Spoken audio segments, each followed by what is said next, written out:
Howdy, everyone. Tad Stevens on the Micro Success Secrets podcast, where we focus on business psychology and marketing and how you can use that in your business daily and long term. Today, I'm talking with Rex Wisehart, who founded his first business in 1971 and has been writing his own paychecks ever since. Between 71 and 99, he was a late stage corporate turnaround expert with 27 out of 38 successful. In 77 and 78, he built the world's first renewable energy power desalination plant on Virgin Gorda in British Virgin Islands. Thought he'd retired in 99. In 2000, he unretired, and in 2003 to today is full-time on the internet. Has a wife, no kids, dog, cat, degrees in finance and law, but never took the bar. Rex, welcome to the show, and is there anything that I missed? Good morning, Tad. You did miss one sort of fun one. Which was in the early 70s. All the land under the city of Irvine, California is leased land, and it was all owned by one landowner. And it came up for sale by the Irvine family, i.e. Irvine, California. And I thought, why not? And I went for it. And I traveled around the world basically full-time for 19 months, raised $384 million cash. This is 1973 dollars. And with a week to go, thought I had it won, and I was going to own a big chunk of the revenue stream of the land of Irvine, California. And in the last week, the Ford family came in and bid 391, and I couldn't raise another $7 million and $1. But I sure learned a lot and had a bunch of fun. Oh man, I bet that was something. It was quite an education for a young guy who had no idea what business was all about. I bet you found out a lot about what business was all about in that time. I did. I had a blast. Almost made it. Oh, super. Wish you had of. Which kind of relates to our first question, and one that I always like to start with, is that if you could go back in time and you could change a business decision or a life decision that you made, first off, do you think you would change it? And second, if you would change it, what would you change it to? The answer is I wouldn't change it. Okay. This is sort of a complicated story, but okay. I grew up being from the age of 5 till 22, hoping to be the next Arnold Palmer. Okay. And I sort of came that close. Well, no, maybe that close. Okay. I'm the same age as guys like Johnny Miller, Tom Watson, Tom Kite, Fuzzy Zeller, Lanny Watkins, those guys. And some days they beat me and some days I beat them. And I was, good enough that I played, I was an All-American golfer, and I played on the Walker Cup, which is not a big deal anymore, but was a big deal then. Which is the amateur equivalent of the Ryder Cup, where the best Americans play the best people from the British Virgin Islands. No, from the British Islands, not the British Virgins. Sorry about that. And when I was a senior in college, I made the decision that they had talent left and I didn't. I was good enough that I could have gotten a tour card, but I would have been an also-ran.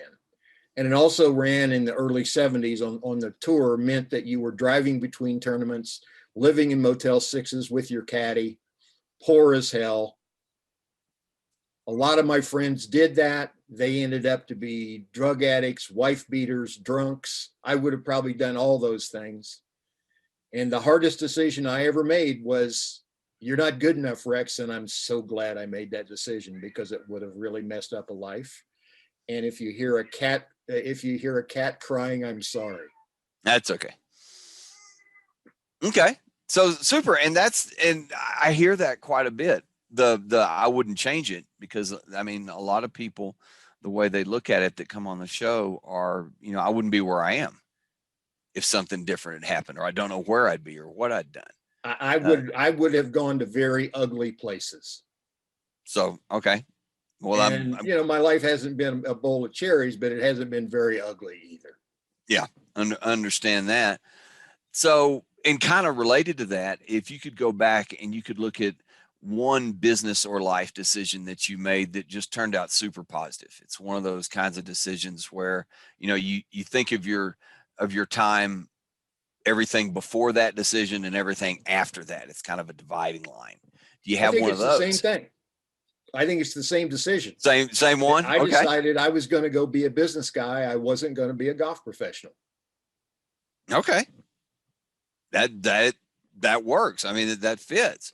So, and this kind of relates to that decision, but again, to really any, when you come upon decisions like that, I mean, whether they're really big, and that one, I'm guessing at the time probably was with your background, but it could also be small ones like, what tasks are you going to do, or what sales copy are you going to write, or something like that. When you come across decisions and you get to a point where you get a little stuck or you're not sure what to do you have any tips or methods that you use to get through that?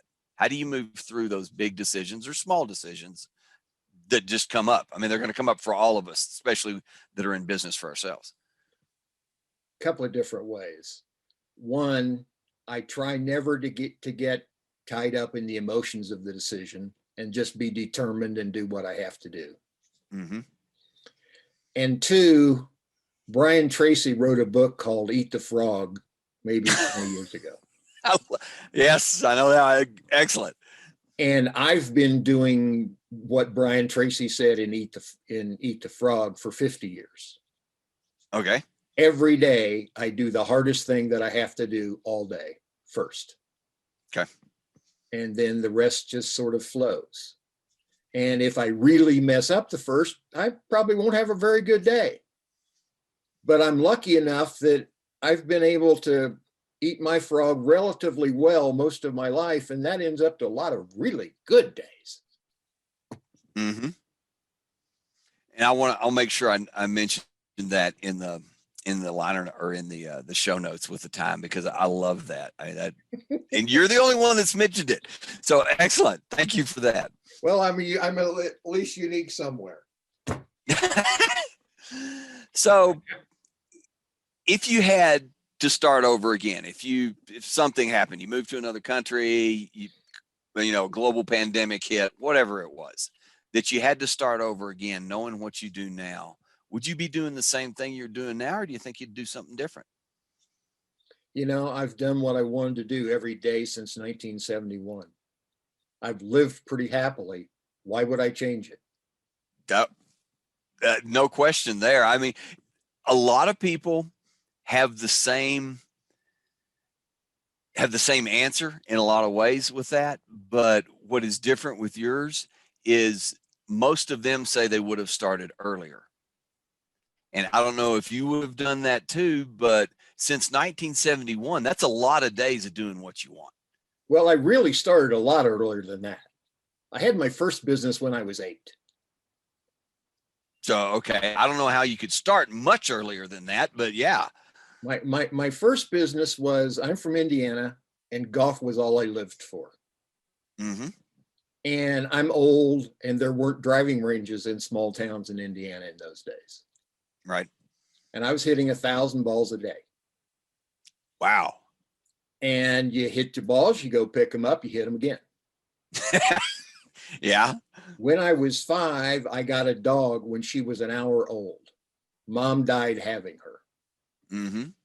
And I started feeding her with an eyedropper, and then a doll's bottle, and then a baby bottle, etc. Mm-hmm. And there was nothing I couldn't teach this dog. So I thought, I'm tired of picking up golf balls. I'm going to teach her to do it. So I would send her out, let's say 190 yards, and she would wait for a ball to land, go pick it up and put it in a pile. And I'd hit my 1,000 balls, which would take somewhere between 4 and 6 hours, according to what was going on. Mm-hmm. And then we're talking small town Indiana.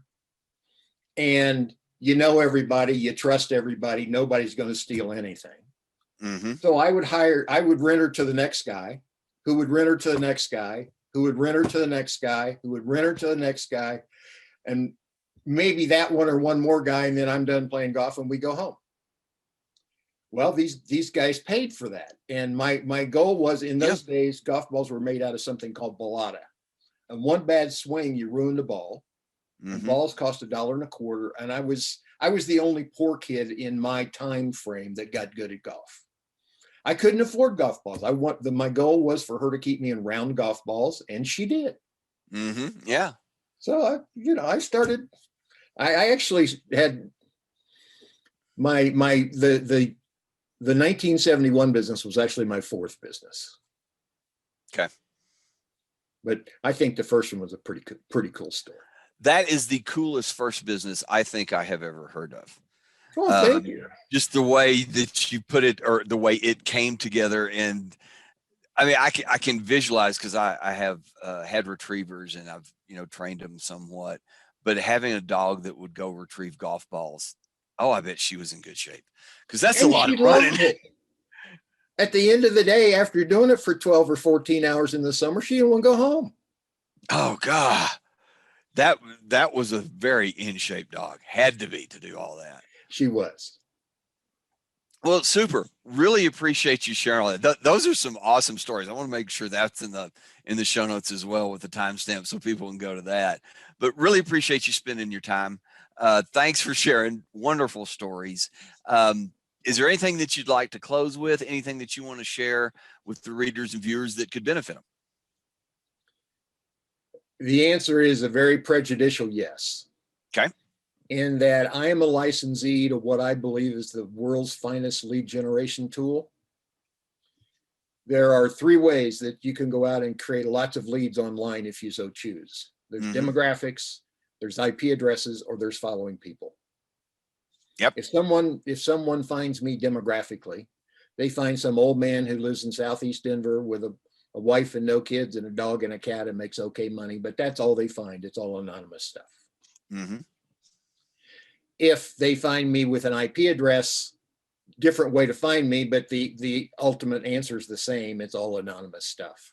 The company that I hold a license to, and I'm one of the only 44 in the world that hold it, follows people. We follow over 150 million Americans, take in over 40 billion data points a day online. And then it's AI and machine learning that becomes a prediction engine as who's getting ready to buy what, when. And that's what we sell to customers. I truly believe that we're the only company in the world that can tell you by name, by email address, company, LinkedIn URL, and a bunch of other things, the people who have been to your website, if you're a business to business business. And I think that that's a game changer. It's inexpensive. And if people would like to know about it, they can email me at rwisehart, RWISEHART, at liftcertain, liftcertain.com. Or find me on LinkedIn. It's Rex Wisehart, or any other way. I'm not very hard to find. Okay. Well, and I will make sure that both of those and any other are in the show notes and in the description wherever we happen to post the audio or video, so people can get a hold of you if they want to. And let me give you my world's greatest phone number. Okay. You and I live in Denver, right? Correct. So it's 303.